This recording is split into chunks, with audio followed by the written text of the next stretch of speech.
Well, I am very interested in the subject of human misjudgment, and Lord knows I've created a good bit of it. I don't think I've created my full statistical share, and I think that one of the reasons was that I tried to do something about this terrible ignorance I left the Harvard Law School with when I saw this patterned irrationality, which was so extreme, and I had no theory or anything to deal with it, but I could see that it was extreme and I could see that it was patterned.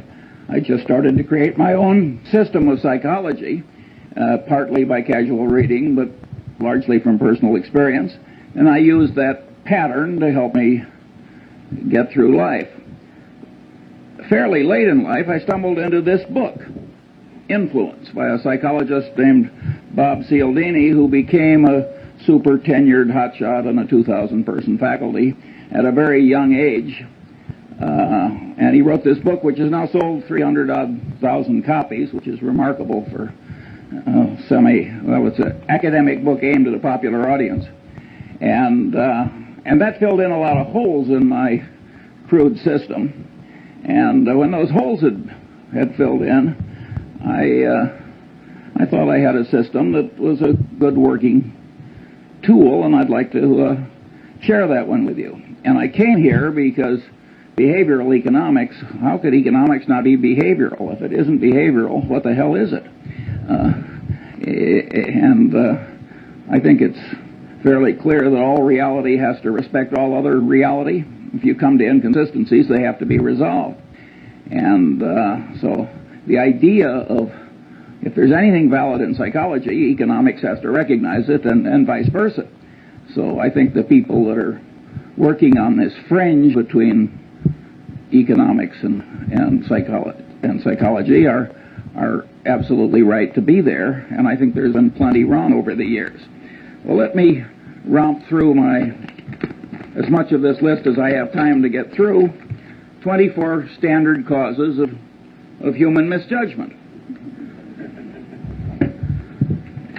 First, under recognition of the power of what psychologists call reinforcement and economists call incentives. Well, you say everybody knows that. Well, I think I've been in the top 5% of my age cohort all my life in understanding the power of incentives, and all my life I've underestimated it. And never a year passes but when I get some surprise that pushes my limit a little farther. So one of my favorite cases about the power of incentives is the Federal Express case, where heart and soul of the integrity of the system is that all the packages have to be shifted rapidly in one central location each night. And the system has no integrity if the whole shift can't be done fast. And Federal Express had one hell of a time getting the thing to work. And they tried moral suasion, they tried everything in the world, and finally somebody got the happy thought that they were paying the night shift by the hour, and that maybe if they paid them by the shift, the system would work better. And lo and behold, that solution worked. Early in the history of Xerox, Joe Wilson, who was then in the government, had to go back to Xerox because he couldn't understand how their better new machine was selling so poorly in relation to their older and inferior machine. Of course, when he got there, he found out that the commission arrangement with the salesman gave a tremendous incentive to the inferior machine. And here at Harvard, in the shadow of B.F. Skinner, there was a man who really was into reinforcement as a powerful thought. And, you know, Skinner has lost his reputation in a lot of places. But if you were to analyze the entire history of experimental science at Harvard, he'd be in the top handful. His experiments were very ingenious. The results were counterintuitive, and they were important. It is not given to experimental science to do better. What gummed up Skinner's reputation is that he developed a case of what I always call man with a hammer syndrome. To the man with a hammer, every problem tends to look pretty much like a nail. And Skinner had one of the more extreme cases in the history of academia, and this syndrome doesn't exempt bright people. It's just a man with a hammer. And Skinner is extreme example of that. And later, as I go down my list, let's go back and try and figure out why people like Skinner get man with a hammer syndrome. Incidentally, when I was at the Harvard Law School, there was a professor, naturally at Yale, who was derisively discussed at Harvard, and they used to say, "Poor old Blanchard, he thinks declaratory judgments will cure cancer." And that's the way Skinner got.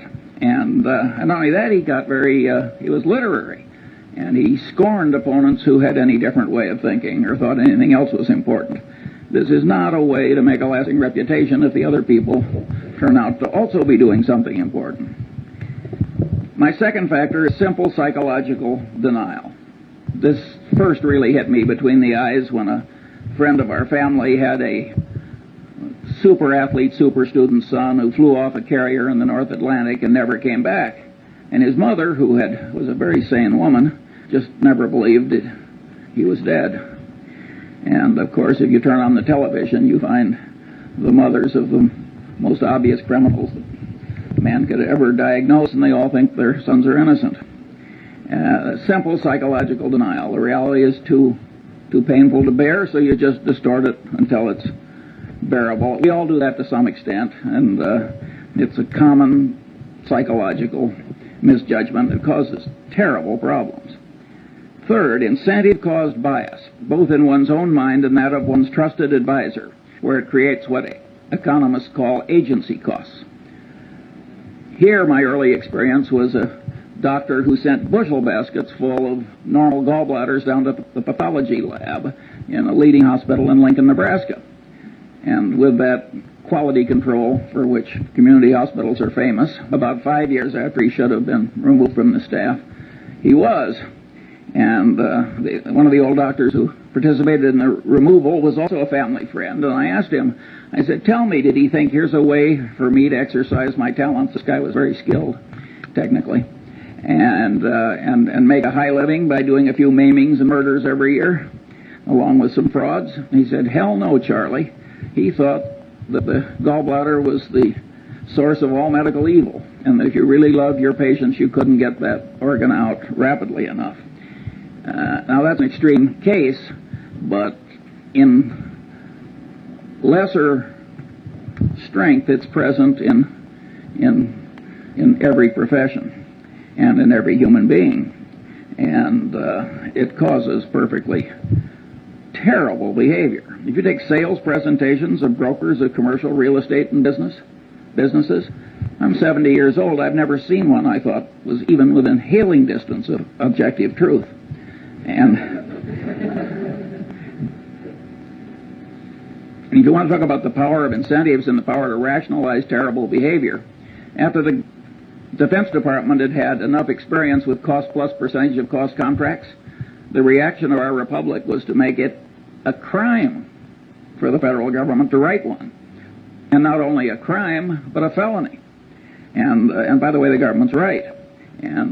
But a lot of the way the world is run, including most law firms and a lot of other places, they've still got a cost-plus percentage of cost system. And human nature, with its version of what I call incentive-caused bias, causes this terrible abuse. And many of the people who are doing it, you would be glad to have marry into your family compared to what you're otherwise going to get. Now, there are huge implications from the fact that human mind is put together this way, and that is that people who create things like cash registers, which make misbehavior hard, are some of the effective saints of our civilization. And the cash register was a great moral instrument when it was created, and Patterson knew that, by the way. He had a little store, and the people were stealing him blind and never made any money, and people sold him a couple of cash registers, and it went to profit immediately. And of course, he closed the store and went into the cash register business, and with results which are so this is a huge important thing. If you read the psychology text, you will find that if they're 1,000 pages long, there's one sentence. Somehow incentive-caused bias has escaped the standard survey course in psychology. Fourth, and this is a superpower in error-causing psychological tendency, Bias from consistency and commitment tendency, including the tendency to avoid or promptly resolve cognitive dissonance. Includes the self-confirmation tendency of all conclusions, particularly expressed conclusions, and with a special persistence for conclusions that are hard-won. But what I'm saying here is that the human mind is a lot like the human egg. And the human egg has a shut-off device. When one sperm gets in, it shuts down so the next one can't get in. The human mind has a big tendency of the same sort. And here again, it doesn't just catch ordinary mortals, it catches the deans of physics. According to Max Planck, the really innovative, important new physics was never really accepted by the old guard. Instead, a new guard came along that was less brain-blocked by its previous conclusions. And if Max Planck's crowd had this consistency and commitment tendency that kept their old conclusions intact in spite of disconfirming evidence, you can imagine what the crowd that you and I are part of behaves like. And of course, if you make a public disclosure of your conclusion, you're pounding it in to your own head. Many of these students that are screaming at us, they aren't convincing us, but they're forming mental chains for themselves, because what they're shouting out, they're pounding in. And I think educational institutions that create a climate where too much of that goes on are, in a fundamental sense, they're irresponsible institutions. It's very important to not put your brain in chains too young by what you shout out.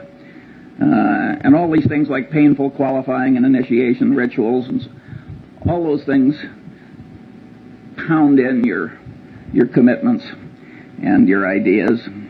And the Chinese brainwashing system, which was for war prisoners, which was way better than anybody else's, they maneuvered people into making tiny little commitments and declarations, and then they'd slowly build. That worked way better than torture.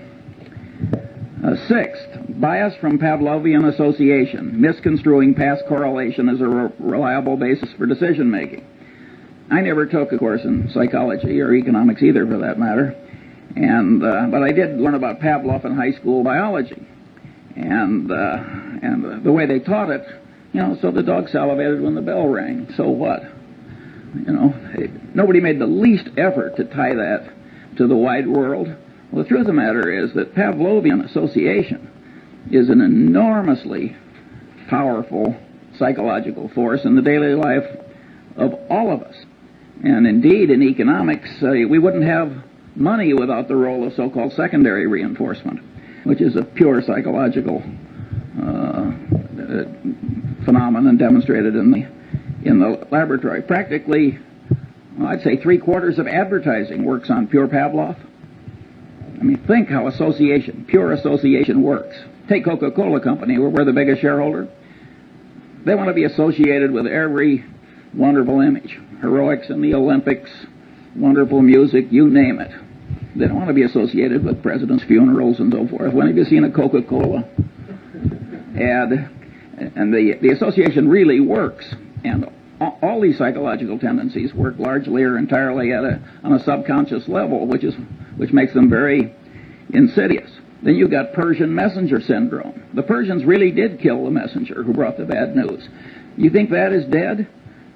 I mean, you should have seen Bill Paley in his last 20 years. He didn't hear one damn thing he didn't want to hear. People knew that it was bad for the messenger to bring Bill Paley things he didn't want to hear. Well, that means that the leader gets in a cocoon of unreality. And it's a great big enterprise, and boy, did he make some dumb decisions in the last 20 years. And no, Persian messenger syndrome is alive and well. When I saw some years ago Arco and Exxon arguing over a few hundred millions of ambiguity in their North Slope treaties before a Superior Court judge in Texas with armies of lawyers and experts on each side, now, this is a Mad Hatter's Tea Party. Two engineering-style companies can't resolve some ambiguity without spending tens of millions of dollars in some Texas Superior Court. In my opinion, what happens is that nobody wants to bring the bad news to the executives up the line. That here's a few $100 million you thought you had that you don't. And it's much safer to act like the Persian messenger who goes away to hide rather than bring home the news of the battle lost. talking about economics, you get a very interesting phenomenon that I've seen over and over again in a long life. You've got two products. Suppose they're complex technical product. Now you think under the laws of economics that if product A costs X, if product Y costs X minus something, it will sell better than if it sells at X plus something. But that's not so. In many cases, when you raise the price of the alternative product, it'll get a larger market share than it would when you make it lower than your competitor's product. That's because the bell, the Pavlovian bell, ordinarily there's a correlation between price and value. You have an information inefficiency. And so when you raise the price, the sales go up relative to your competitor. That happens again and again and again. It's a pure Pavlovian phenomenon, and you can say, well, the economists have figured this sort of thing out when they started talking about information inefficiencies. But that was fairly late in economics that they found such an obvious thing. And of course, most of them don't ask what causes the information inefficiencies. Well, one of the things that causes it is pure old Pavlov and his dog. Now you've got bias from Skinnerian association, operant conditioning, where you give the dog a reward and pound in the behavior that preceded the dog's getting the award. And of course, Skinner was able to create superstitious pigeons by having rewards come, by accident with certain occurrences. And of course, we all know people who are the human equivalents of superstitious pigeons. That's a very powerful phenomenon. And of course, operant conditioning really works. The people in the center who think that operant conditioning is important are very much right. It's just that Skinner overdid it a little. Where you see in business just perfectly horrible results from psychologically rooted tendencies is in accounting. If you take Westinghouse, which blew $2 or $3 billion pre-tax at least, loaning developers to build hotels and virtually 100% loans. Now you say any idiot knows that there's one thing you don't like, it's a developer, and another you don't like, it's a hotel. And to make 100% loan to a developer who's going to build a hotel. But this guy, he probably was an engineer or something, and he didn't take psychology any more than I did, and he got out there in the hands of these slick salesmen operating under their version of incentive cost bias, where any damn way of getting Westinghouse to do it was considered normal business, and they just blew it. That would never have been possible if the accounting system hadn't been such that for the initial phase of every transaction, it showed wonderful financial results. So people who have loose accounting standards are just inviting perfectly horrible behavior in other people, and it's a sin. It's an absolute sin. If you carried bushel baskets full of money through the ghetto and made it easy to steal, that would be a considerable human sin, because you'd be causing a lot of bad behavior, and the bad behavior would spread. Similarly, an institution that gets sloppy accounting commits a real human sin, and it's also a dumb way to do business, as Westinghouse has so wonderfully proved. Oddly enough, nobody mentions, at least nobody I've seen, what happened with Joe Jett and Kidder Peabody. The truth of the matter is the accounting system was such that by punching a few buttons, the Joe Jetts of the world could show profits, and profits that showed up in things that resulted in rewards and esteem and every other thing that human being. Well, the Joe Jetts are always with us, and they're not really to blame, in my judgment at least. But that bastard who created that foolish accounting system, who, so far as I know, has not been flayed alive, ought to be. Seventh, bias from reciprocation tendency, including the tendency of one in a role to act as other persons expect. Well, here again, Cialdini does a magnificent job at this, and you're all going to be given a copy of Cialdini's book. And if you have half as much sense as I think you do, you will immediately order copies for all of your children and several of your friends. You will never make a better investment. It is so easy to be a patsy for what he calls the compliance practitioners of this life. And but at any rate, reciprocation tendency is a very, very powerful phenomenon, and Cialdini demonstrated this by running around a campus, and he asked people to take juvenile delinquents to the zoo. And it was a campus, and so 1 in 6 actually agreed to do it. And after he'd accumulated the statistical output, he went around on the same campus, and he asked other people, he said, gee, would you devote 2 afternoons a week to taking juvenile delinquents somewhere and suffering greatly yourself to help them? And there he got 100% of the people to say no. But after he'd made the first request, he backed off a little. And he said, well, would you at least take them to the zoo 1 afternoon? He raised the compliance rate from 1/3 to 1/2. He got 3 times the success by just going through the little ask for a lot and back off. Now, if the human mind on a subconscious level can be manipulated that way, and you don't know it, well, I always use the phrase, you're like a one-legged man in an ass-kicking contest. You are really giving a lot of quarter to the external world that you can't afford to give. And on this so-called role theory, where you tend to act in the way that other people expect, that's reciprocation, if you think about the way society is organized. And a guy named Zimbardo had people at Stanford divide into 2 pieces. One were the guards and the other were the prisoners. And they started acting out roles as people expected. He had to stop the experiment after about 5 days. He was getting into human misery and breakdown and pathological behavior. I mean, it was awesome. However, Zimbardo is greatly misinterpreted. It's not just reciprocation tendency and role theory that caused that. It's consistency and commitment tendency. Each person, as he acted as a guard or a prisoner, the action itself was pounding in the idea. Wherever you turn, this consistency and commitment tendency is affecting you.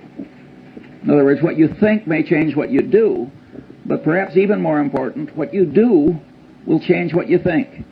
And you can say everybody knows that. I want to tell you I didn't know it well enough early enough. 8. Now this is a Lollapalooza, and Henry Kaufman wisely talked about this. Bias from over-influence by social proof, that is, the conclusions of others, particularly under conditions of natural uncertainty and stress. And here, one of the cases the psychologist used is Kitty Genovese, where all these people, I don't know, 50, 60, 70 of them just sort of sat and did nothing while she was slowly murdered. Now, one of the explanations is everybody looked at everybody else and nobody else was doing anything, and so there's automatic social proof that the right thing to do is nothing. That's not a good enough explanation for Kitty Genovese, in my judgment. That's only part of it. There are microeconomic ideas in gain-loss ratios and so forth that also come into play. I think time and time again in reality, psychological notions and economic notions interplay. And the man who doesn't understand both is a damn fool. Big shot businessmen get into these waves of social proof. Do you remember some years ago when one oil company bought a fertilizer company? And every other major oil company practically ran out and bought a fertilizer company. And there was no more damn reason for all these oil companies to buy fertilizer companies. But they didn't know exactly what to do, and if Exxon was doing it, it was good enough for Mobil or vice versa. And of course, I think they're all gone now. It was a total disaster.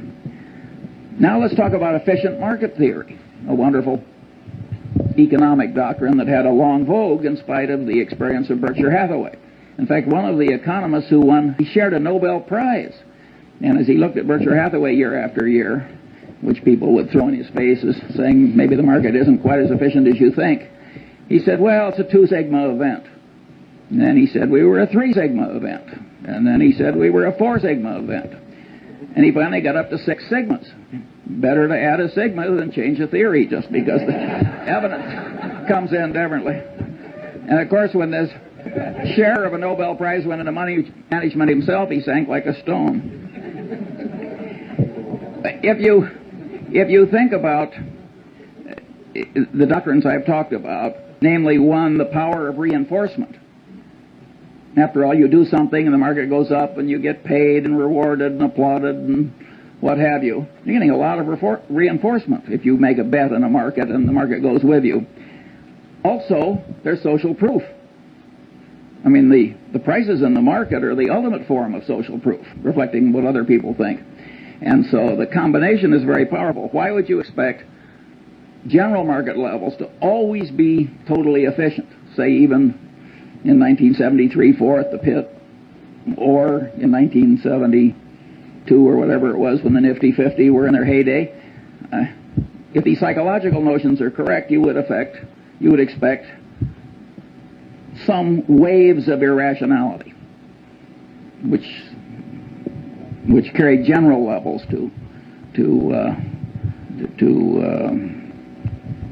so they're inconsistent with reason. 9. What made these economists love the efficient market theory is the math was so elegant. And after all, math was what they'd learned to do. The man with a hammer, every problem tends to look pretty much like a nail. The alternative truth was a little messy. And they'd forgotten the great economist Keynes, whom I think said, better to be roughly right than precisely wrong. 9. Bias from contrast caused distortions of sensation, perception, and cognition. Here, the great experiment that Cialdini does in his class is he takes 3 buckets of water. One's hot, one's cold, and one's room temperature. He has the student stick his left hand in the hot water and his right hand in the cold water. Then he has them remove the hands and put them both in the room temperature bucket. And of course, with both hands in the same bucket of water, one seems hot and the other seems cold, because the sensation apparatus of man is over-influenced by contrast. It has no absolute scale. It's got a contrast scale in it. And it's a scale with quantum effects in it, too. It takes a certain percentage change before it's noticed. Maybe you've had a magician remove your watch. I certainly have, without your noticing it. It's the same thing. He's taking advantage of of contrast type troubles in your sensory apparatus. But here the great truth is that cognition mimics sensation, and the cognition manipulators mimic the watch removing magician. In other words, people are manipulating you all day long on this contrast phenomenon. Cialdini cites the case of the real estate broker, and you got the rube that's been transferred into your town, and the first thing you do is you take the rube out to 2 of the most awful overpriced houses you've ever seen. And then you take the rube to some moderately overpriced house, and then you stick them. And it works pretty well, which is why the real estate salesmen do it. And it's always going to work. And the accidents of life can do this to you, and it can ruin your life. In my generation, when women lived at home until they got married, I saw some perfectly terrible marriages made by highly desirable women because they lived in terrible homes. And I've seen some terrible second marriages which were made because they were slight improvements over an even worse first marriage. And you think you're immune from these things and you laugh, and I want to tell you, you aren't. And my favorite analogy, I can't vouch for the accuracy of. I have this worthless friend I like to play bridge with, and he's a total intellectual amateur that lives on inherited money. But he told me once something I really enjoyed hearing. He said, Charlie, he says, if you throw a frog into very hot water, the frog will jump out. But if you put the frog in room temperature water and just slowly heat the water up, the frog will die there. Now, I don't know whether that's true about a frog, but it sure is hell true about many of the businessmen I know. And there again, it is the contrast phenomenon. These are hotshot, high-powered people. I mean, these are not fools. If it comes to you in small pieces, you're likely to miss. So you have to, if you're going to be a person of good judgment, you have to do something about this warp in your head where it's so misled by mere contrast. Bias from over-influence by authority. Well, here the Milgram experiment, as it's caused, I think there have been 1,600 psychological papers written about Milgram. And he had a person posing as an authority figure trick ordinary people into giving what they had every reason to expect was heavy torture by electric shock to perfectly innocent fellow citizens. And the experiment has been, he was trying to show that why Hitler succeeded and a few other things. So this really caught the fancy of the world. Partly it's so politically correct.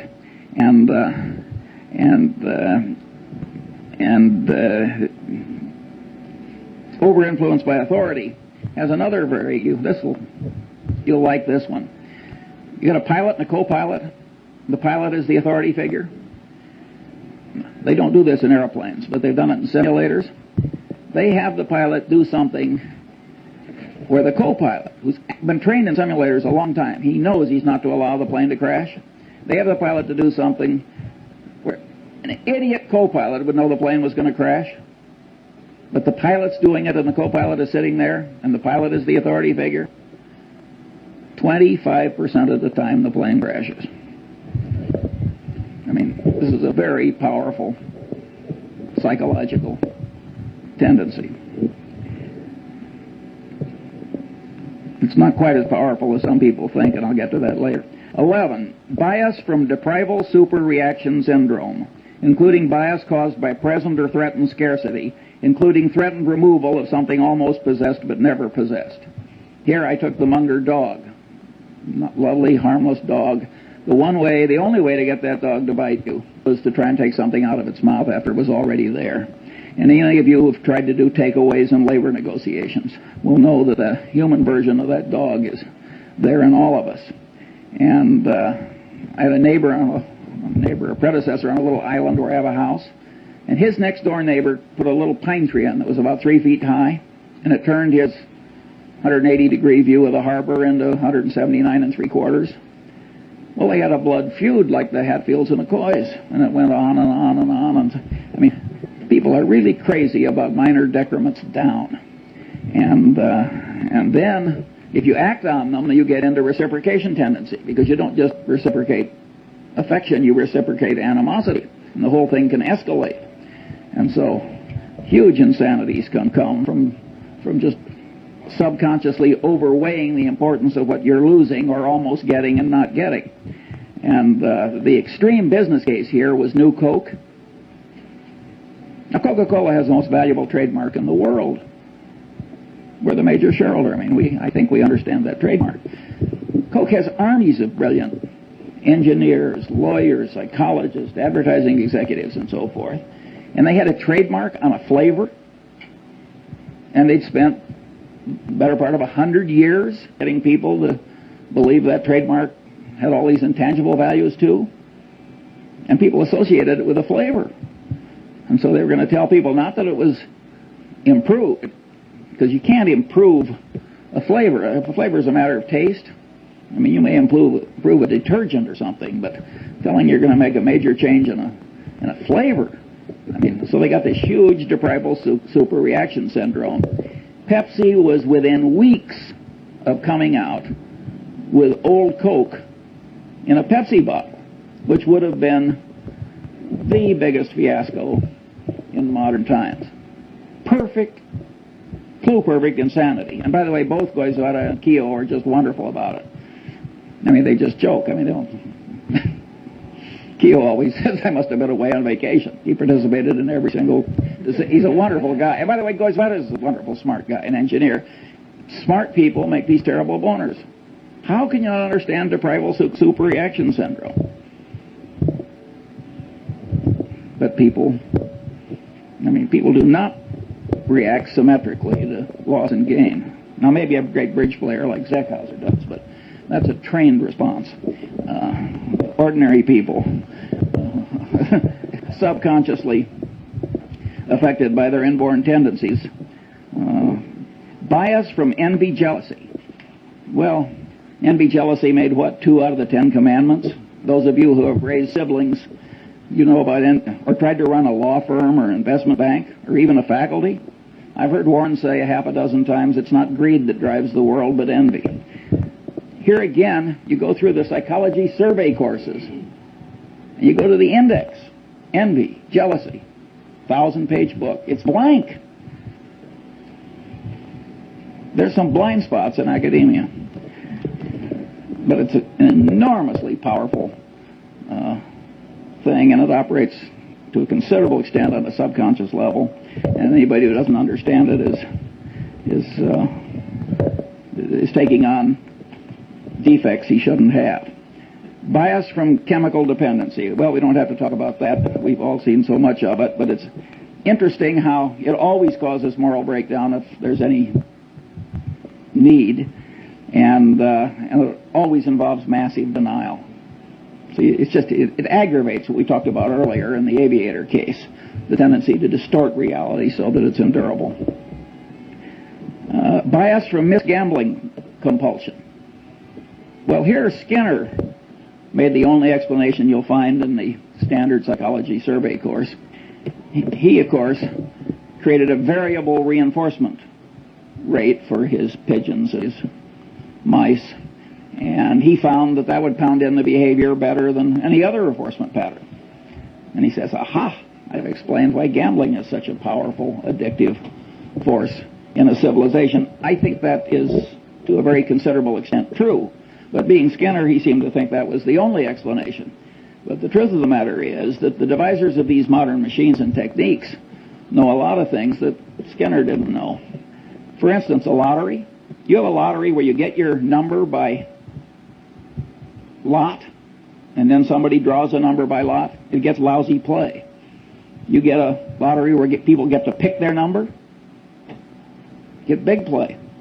Again, it's this consistency and commitment thing. People think that if they've committed to it, it has to be good. And the minute they've picked it themselves, it gets an extra validity. After all, they thought it and they acted on it. And then if you take slot machines, you get bar, lemon. That happens again and again and again. You get all these near misses. Well, that's deprival superreaction syndrome. And boy, do the people who create the machines understand human psychology. And if you got, for the high IQ crowd, they've got poker machines where you make choices. So you can play blackjack, so to speak, with the machine. It's wonderful what we've done with our computers to ruin a civilization.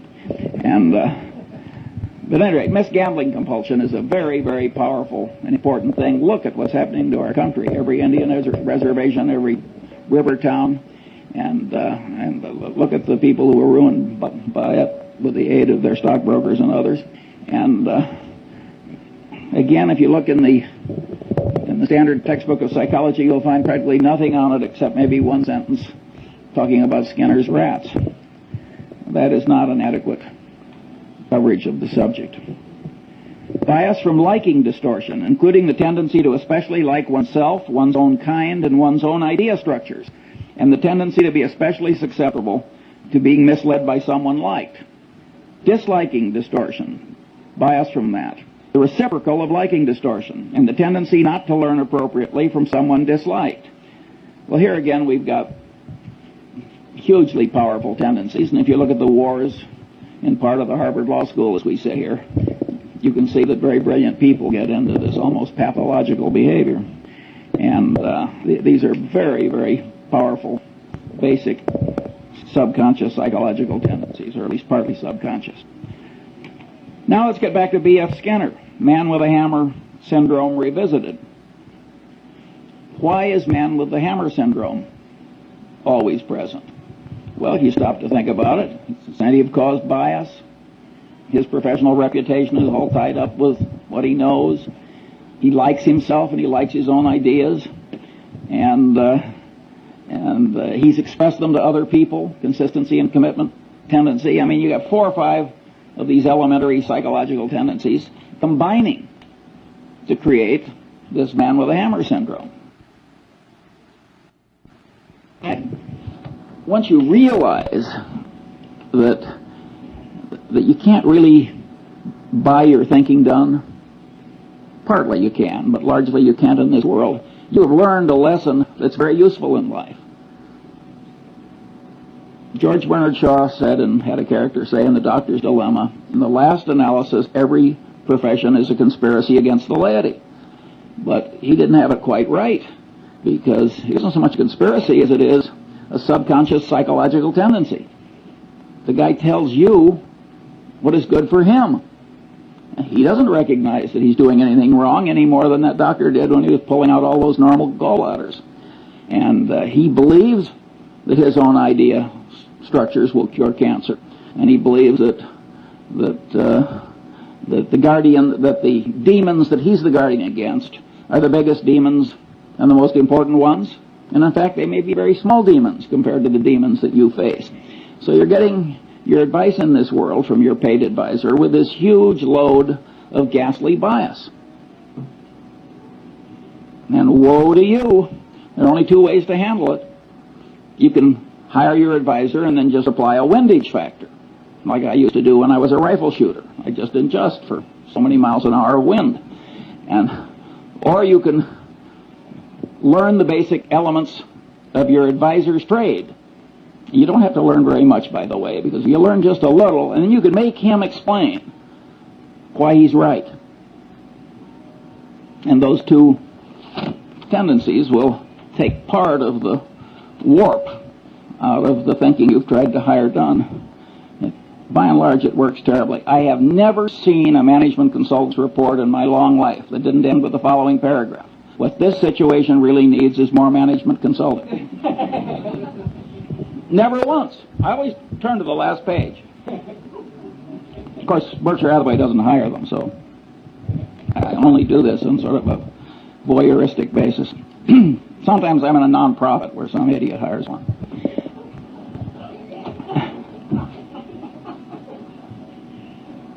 (17)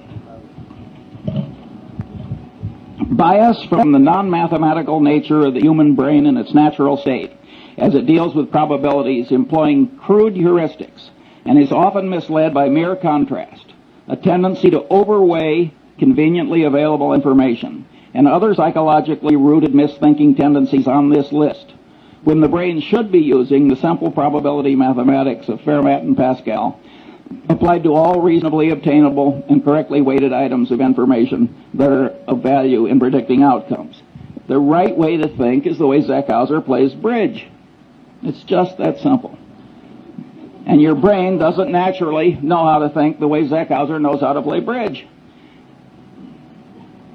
Now, you notice I put in that availability thing, and there I'm mimicking some very eminent psychologists, Kahneman, I hope I pronounced that right, and Tversky, who raised the idea of availability to a whole heuristic of misjudgment. And, you know, they are very substantially right. I mean, ask the Coca-Cola Company, which has raised availability to a secular religion, if availability changes behavior. You will drink a hell of a lot more Coke if it's always available. I mean, availability does change behavior and cognition. Nonetheless, even though I recognize that and applaud Tversky and Kahneman, I don't like it for my personal system, except as part of a greater subsystem, which is, you got to think the way Zeckhauser plays the bridge. It isn't just the lack of availability that distorts your judgment. All the things on this list distort judgment. And I want to train myself to kind of mentally run down the list instead of just jumping on availability. So that's why I state it the way I do. In a sense, these psychological tendencies make things unavailable. Because if you quickly jump to one thing, and then because you've jumped to it, the consistency and commitment tendency makes you lock in, boom, that's error number one. Or if something is very vivid, which I'm going to come to next, that will really pound in. And the reason that the thing that really matters is now unavailable, and what's extra vivid wins, is, I mean, the extra vividness creates the unavailability.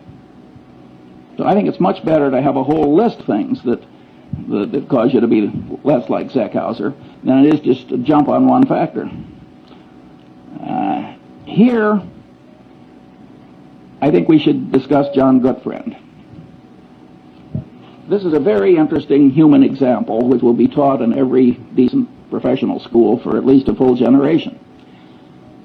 Goodfriend has a trusted employee, and it comes to light, not through confession, but by accident, that the trusted employee has lied like hell to the government and manipulated the accounting system, and it was really equivalent to forgery. And the man immediately says, "I've never done it before. I'll never do it again. It was an isolated example." And of course, it was obvious that he was trying to help the government as well as himself, because he thought the government had been dumb enough to pass a rule that he'd spoken against.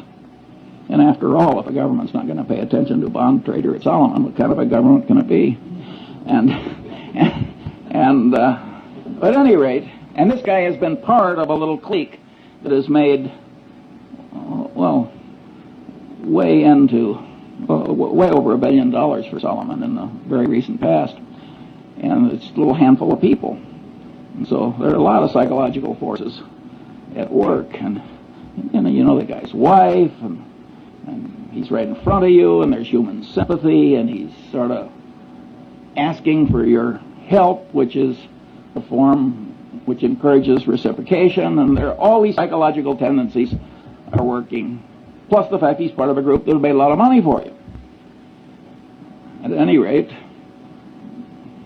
Goodfriend does not cashier the man. And of course, he had done it before, and he did do it again. Well, now you look as though you almost wanted him to do it again.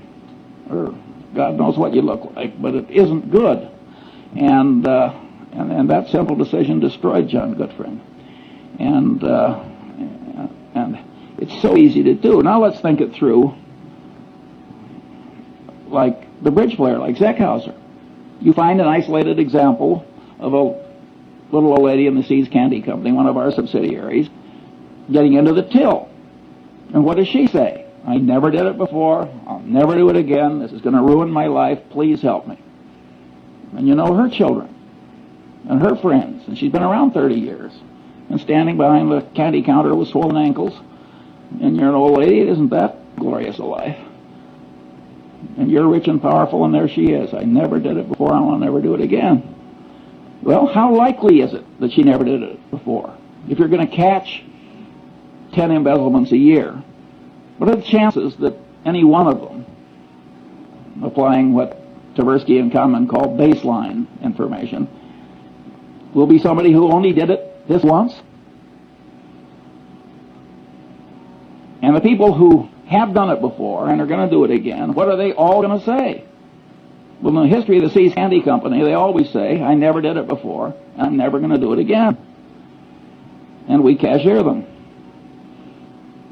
It would be evil not to, because terrible behavior spreads. Remember, what was it, Serpico? I mean, you let that stuff, you got social proof, you got incentive caused bias, you got a whole lot of psychological factors that will cause the evil behavior to spread. And pretty soon the whole your place is rotten, the civilization is rotten. It's not the right way to behave. And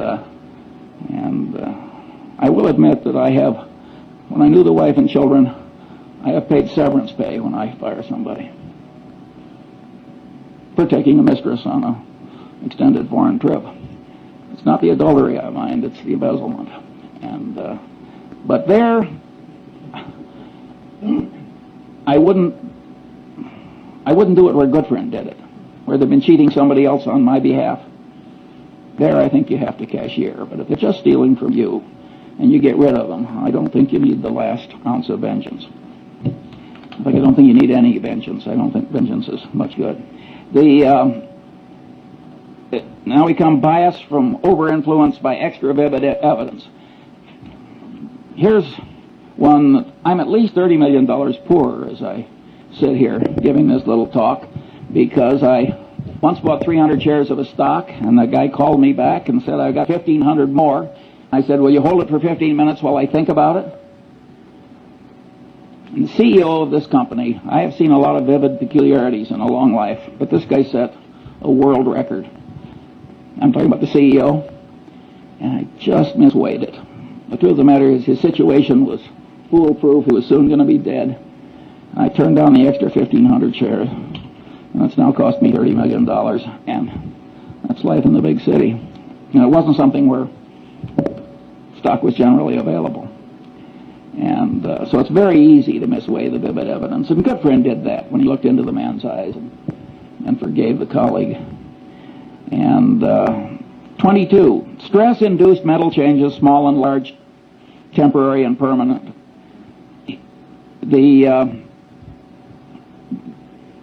I've skipped one. Mental confusion caused by information not arrayed in the mind in theory structures, creating sound generalizations developed in response to the question why. Also misinfluence from information that apparently but not really answers the question why. Also failure to obtain deserved influence caused by not properly explaining why. Well, we all know people who flunk, and they try and memorize, and they try and spout back, and it doesn't work. The brain doesn't work that way. You've got to array facts on theory structures answering the question why. If you don't do that, you cannot handle the world. And now we get to Feuerstein, who was the general counsel of Salomon when Goodfriend made his big error. And Feuerstein knew better. He told Goodfriend, you have to report this as a matter of morality and prudent business judgment. He said, it's probably not illegal, there's probably no legal duty to do it, but you have to do it as a matter of prudent conduct and proper dealing with your main customer. And he said that to Goodfriend on at least 2 or 3 occasions. And he stopped. And of course the persuasion failed. And when Goodfriend went down, Feuerstein went with him. And it ruined a considerable part of Feuerstein's life. Well, Feuerstein was a member of the Harvard Law Review, made an elementary psychological mistake. You want to persuade somebody, you really tell them why. And what have we learned in lesson 1? Incentives really matter. He should have told, and vivid evidence really works. He should have told Goodfriend, you are likely to ruin your life and disgrace your family and lose your money. And is Mosier worth this? I know both men. That would have worked. So Feuerstein flunked elementary psychology, this very sophisticated, brilliant lawyer. But don't you do that. It's not very hard to do, just to remember that why is terribly important. Other normal limitations of sensation, memory, cognition, and knowledge, well, I don't have time for that. Stress-induced mental changes. Here my favorite example is the great Pavlov, and he had all these dogs in cages which had all been conditioned into changed behaviors. And the great Leningrad flood came, and just went right up, and the dog's in a cage, and the dog had as much stress as you can imagine a dog ever having. And the water receded in time to save some of the dogs, and Pavlov noted that they'd had a total reversal of their conditioned personality. Well, being the great scientist he was, he spent the rest of his life giving nervous breakdowns to dogs. And he learned a hell of a lot that I regard as very interesting. I have never known any Freudian analyst who knew anything about the last work of Pavlov, and I've never met a lawyer who understood that what Pavlov found out with those dogs had anything to do with programming and deprogramming and cults and so forth. I mean, the amount of elementary psychological ignorance that is out there in high levels is very substantial. Then we've got other common mental illnesses and declines, temporary and permanent, including the tendency to lose ability through disuse. And then I've got mental and organizational confusion from say-something syndrome. And here my favorite thing is the bee, the honeybee.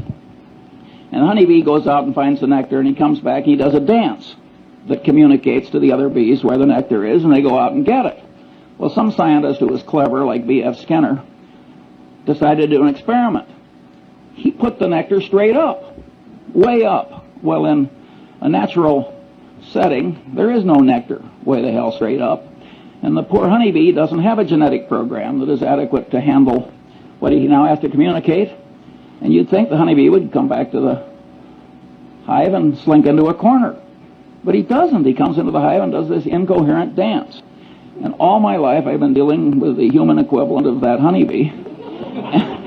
And And it's a very important part of human organization to set things up so the noise and the reciprocation and so forth of all these people who have what I call say-something syndrome don't really affect the decisions. Now, the time has come to ask 2 or 3 questions. This is the most important question in this whole talk. What happens when these standard psychological tendencies combine? What happens when the situation or the artful manipulation of man causes several of these tendencies to operate on a person toward the same end at the same time? The clear answer is the combination greatly increases power to change behavior compared to the power of merely one tendency acting alone. Examples are Tupperware parties. Tupperware has now made billions of dollars out of a few manipulative psychological tricks. It was so schlock that directors of Justin Dart's company resigned when he crammed it down his board's throat. And he was totally right, by the way, judged by economic outcomes. Mooney conversion methods. Boy, do they work. He just combines 4 or 5 of these things together. The system of Alcoholics Anonymous. A 50% no drinking rate.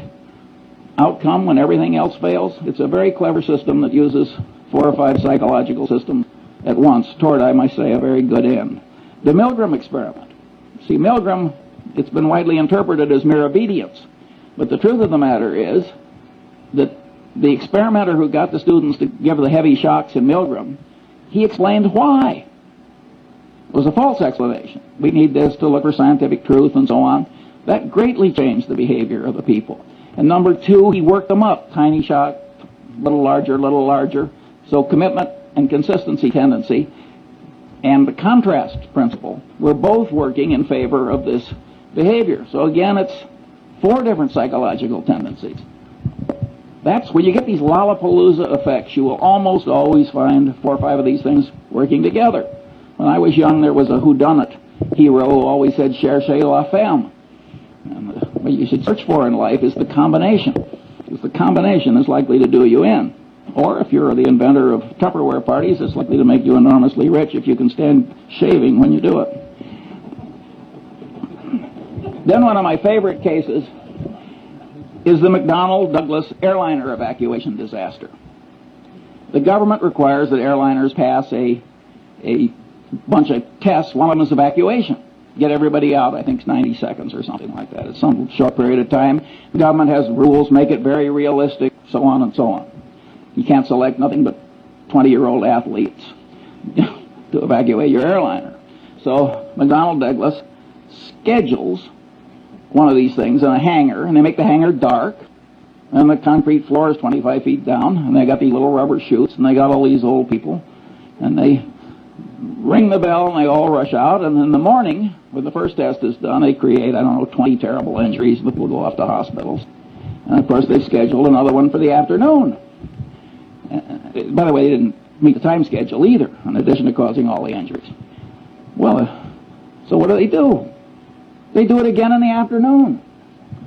Now they create 20 more injuries and 1 case of a severed spinal column with permanent unfixable paralysis. These are engineers, these are brilliant people, this is thought through in a big bureaucracy.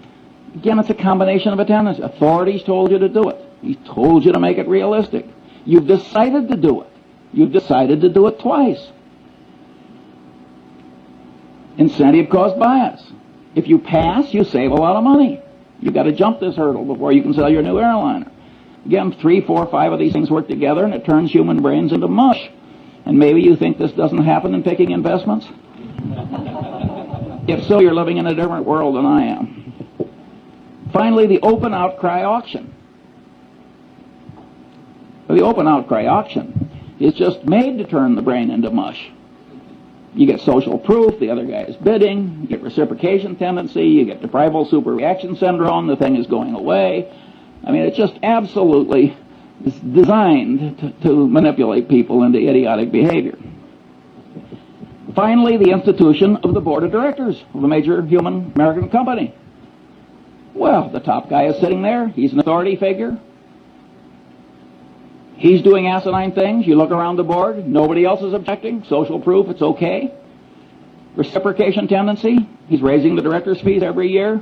He's flying you around in the corporate airplane to look at interesting plants or whatever the hell they do, and you go, and you really get extreme dysfunction as a corrective decision-making body in the typical American board of directors. They only act, again, the power of incentives, they only act when it gets so bad that it starts reflecting, making them look foolish or threatening legal liability to them. That's Munger's rule. I mean, there are occasional things that don't follow Munger's rule, but by and large, the board of directors is a very ineffective corrector if the top guy is a little nuts, which of course frequently happens. The second question: isn't this list of standard psychological tendencies improperly tautological compared with the system of Euclid? That is, aren't there overlaps, and can't some items on the list be derived from combinations of other items? The answer to that is plainly yes. 3. What good is in the practical world is the thought system indicated by the list? Isn't practical benefit prevented because these psychological tendencies are programmed into the human mind by broad evolution, so we can't get rid of them? Broad evolution, I mean the combination of genetic and cultural evolution, but mostly genetic. Well, the answer is the tendencies are partly good, and indeed probably much more good than bad, otherwise they wouldn't be there. By and large, these rules of thumb have worked pretty well for man given his limited mental capacity, and that's why they were programmed in by broad evolution. At any rate, they can't be simply washed out automatically, and they shouldn't be. Nonetheless, the psychological thought system described is very useful in spreading wisdom and good conduct when one understands it and uses it constructively. Here are some examples. Karl Braun's communication practices. He designed oil refineries with spectacular skill and integrity. He had a very simple rule. Remember I said why is important?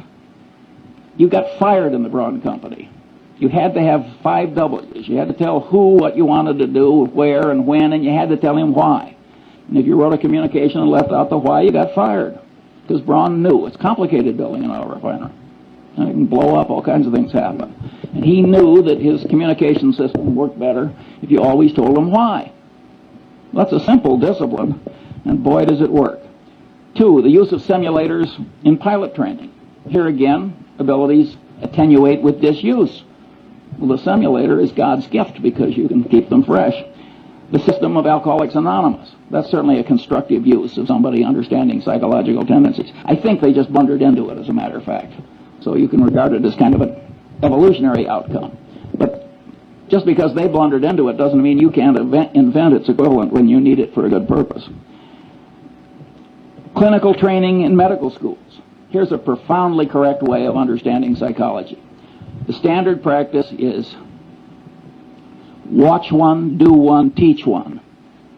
Boy, does that pound in what you want pounded in. Again, the consistency and commitment tendency. And that is a profoundly correct way to teach clinical medicine.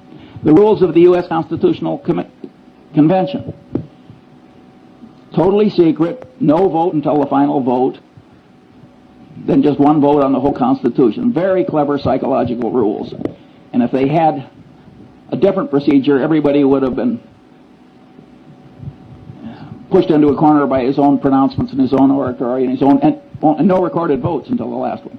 And they got it through by a whisker with those wise rules. We wouldn't have had the Constitution if our forefathers hadn't been so psychologically acute. And look at the crowd we got now. 6, the use of Granny's rule. I love this. One of the psychologists who works with the Center gets paid a fortune running around America, and he teaches executives to manipulate themselves. Now, Granny's rule is you don't get the ice cream unless you eat your carrots. Well, Granny was a very wise woman. That is a very good system. And so this guy, very eminent psychologist, he runs around the country telling executives to organize their day. So they force themselves to do what's unpleasant and important by doing that first and then rewarding themselves with something they really like doing. He is profoundly correct. 7, the Harvard Business School's emphasis on decision trees. When I was young and foolish, I used to laugh at the Harvard Business School. I said, they're teaching 28-year-old people that high school algebra works in real life. We're talking about elementary probability. But later I I wised up and I realized that it was very important that they do that, and better late than never. 8, the use of postmortems at Johnson & Johnson. At most corporations, if you make an acquisition and it works out to be a disaster, all the paperwork and presentations that caused the dumb acquisition to be made are quickly forgotten. You got denial, you got everything in the world. You got Pavlovian association tendency. Nobody wants to even be associated with the damn thing or even mention it. Johnson & Johnson, they make everybody revisit their old acquisitions and wade through the presentations. That is a very smart thing to do. And by the way, I do the same thing routinely. 9, the great example of Charles Darwin is he avoided confirmation bias. Darwin probably changed my life because I'm a biography nut. And when I found out the way he always paid extra attention to the disconfirming evidence and all these little psychological tricks, I also found out that he wasn't very smart by the standards, the ordinary standards of human acuity. Yet there he is, buried in Westminster Abbey. That's not where I'm going, I'll tell you. And I said, my God, here's a guy that, by all objective evidence, is not nearly as smart as I am, and he's in Westminster Abbey. He must have tricks I should learn.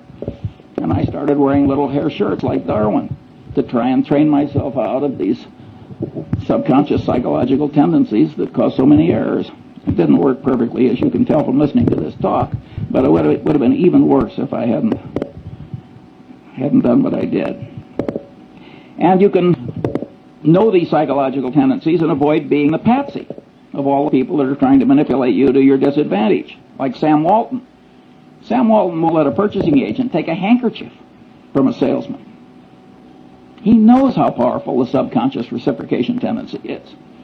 That is a profoundly correct way for Sam Walton to behave. Then there's the Warren Buffett rule for open outcry auctions. Don't go. We don't go to the closed bid auctions, too, because that's a counterproductive way to do things ordinarily for a different reason, which Zeckhauser would understand. 4, what special knowledge problems lie buried in the thought system indicated by the list? Well, one is paradox. Now we're talking about a type of human wisdom that the more people learn about it, the more attenuated the wisdom gets. That's an intrinsically paradoxical kind of wisdom. But we have paradox in mathematics, and we don't give up mathematics. I say, damn the paradox. This stuff is wonderfully useful. And by the way, the granny's rule, when you apply it to yourself, is sort of a paradox in a paradox. The manipulation still works even though you know you're doing it. And I've seen that done by one person to another. I drew this beautiful woman as my dinner partner a few years ago, and I'd never seen her before, although she's married to a prominent Angelino, and she sat down next to me and she turned her beautiful face up and she said, Charlie, she said, what one word accounts for your remarkable success in life? Now, I knew I was being manipulated and that she'd done this before, and I just loved it. I never see this woman without a little lift in my spirits. And by the way, I told her I was rational.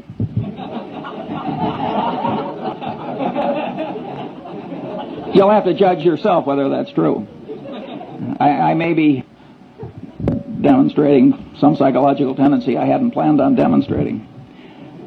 How should the best parts of psychology and economics interrelate in an enlightened economist's mind? 2 views. That's the thermodynamics model. You can't derive thermodynamics from Newtonian gravity and laws of mechanics, even though it's a lot of little particles interacting. And here's this wonderful truth that you can sort of develop on your own, which is thermodynamics. And some economists, and I think Milton Friedman is in this group, but I may be wrong on that, sort of like the thermodynamics model. I think Milton Friedman, who has a Nobel Prize, is probably a little wrong on that. I think the thermodynamics analogy is overstrained. I think knowledge from these different soft sciences have to be reconciled to eliminate conflict. After all, there's nothing in thermodynamics that's inconsistent with Newtonian mechanics and gravity. And I think that some of these economic theories are not totally consistent with other knowledge, and they have to be bent, and I think that these behavioral economics or economists are probably the ones that are bending them in a correct direction. Now, my prediction is when the economists take a little psychology into account, that the reconciliation will be quite endurable. And here my model is the precession of the equinoxes. The world would be simpler for a long-term climatologist if the angle of the axis of the Earth's rotation compared to the plane of the ecliptic were absolutely fixed. But it isn't fixed. Over every 40,000 years or so, there's this little wobble, and that has pronounced long-term effects. Well, in many cases, what psychology is going to add is just a little wobble, and it will be endurable. Here I quote another hero of mine, who of course is Einstein, where he said, "The Lord is subtle but not malicious." And I don't think it's going to be that hard to bend economics a little to accommodate what's right in psychology. The final question is, if the thought system indicated by this list of psychological tendencies has great value, not widely recognized and employed, what should the educational system do about it? I am not going to answer that one now. I like leaving a little mystery. Have I used up all the time, so there's no time for questions? I think that what we're going to do is we're going to borrow a little bit of time from the end of the day summary of questions, and we're going to move it and allocate it to Charles Munger. That's definitely the focus. So when we have questions for 10 to 15 minutes, and then we'll ask other people questions mostly. By the way, the dean of the Stanford Law School is here today, Paul Bress, and he is trying to create a course at the Stanford Law School that tries to work stuff similar to this into worldly wisdom for lawyers, which I regard as a profoundly good idea, and he wrote an article about it, and you'll be given a copy along with Cialdini's book. Questions?